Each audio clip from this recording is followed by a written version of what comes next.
আপনারা জানেন সবাই আমার লাউ গাছ আছে, তো লাউ গাছের থেকে শাক নামাইছি আজকে। তো আলুটা সিদ্ধ করে নিছি, নাহলে আলুটা শক্ত থাকে, গলে না। তো সাথে পেঁয়াজ রসুনও কেটে নিছি।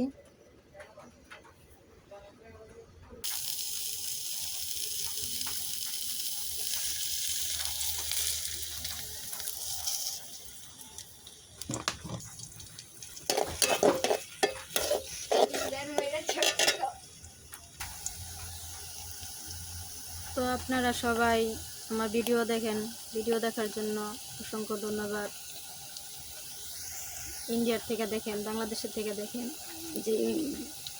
যে দেশ থেকেই দেখেন না কেন, সবাইকে অনেক অনেক ধন্যবাদ। তো আমার ভিডিওটা আপনারা দেখেন, দেখে ফুল ওয়াচ করবেন, একটা করে লাইক দিবেন, কমেন্ট করবেন। তো ফুল ওয়াচ না করলে ভিউজটা কমা যায়, ওয়াচ টাইমও কমা যায়, চ্যানেলের ক্ষতি হয়। তো আমি নতুন চ্যানেলে, তো আপনারা সবাই আমাকে আগে যাওয়ার জন্য সাহায্য করবেন।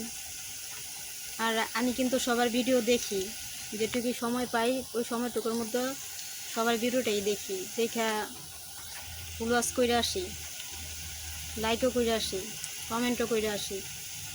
কিন্তু জানি না আপনারা সবাই আমার ভিডিওটা দেখেন, দেখে ফুল ওয়াচ করেন কি না। যদি কইরা থাকেন তো অসংখ্য ধন্যবাদ, আর যারা না করেন তারা ফুল ভিডিওটা দেখবেন, আপনাদের কাছে আমার অনুরোধ রইল।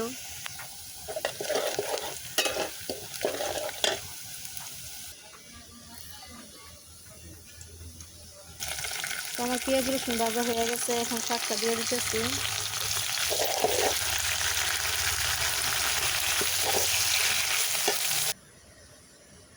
তো আলুটা দিয়ে দিতেছি।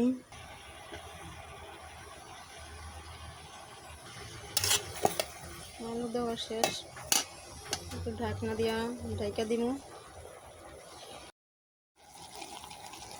আমার শাক রান্না হয়ে আইছে।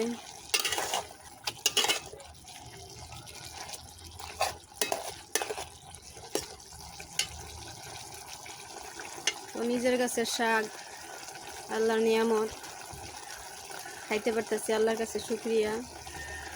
2 দিন খাইয়া ফেলছি, আজকাল 2 দিন খাইয়া ফেলছি। শাক খাইতে তো ভালোই লাগে, অনেক মজা।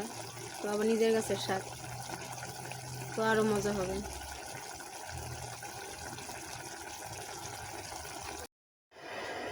তো শাক রান্না শেষ হয়ে গেছে, এখন আমরা এই শাক দিয়ে ভাত খাওয়া দাওয়া করতেছি। আপনার ভাইও আইসা পড়ছে, এখন একসাথে খাবো। তো এই যে কালকের গরুর গোস্ত, ডাল, শাক, আর সাথে আলু বেগুন ভাজি।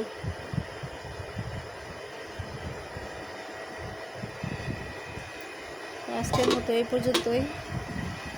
আল্লাহ হাফেজ। আপনারা সবাই দোয়া করবেন আমার জন্য, আমি আপনাদের জন্য দোয়া করব। আর আপনারা সবাই আমাকে সাপোর্ট করবেন প্লিজ।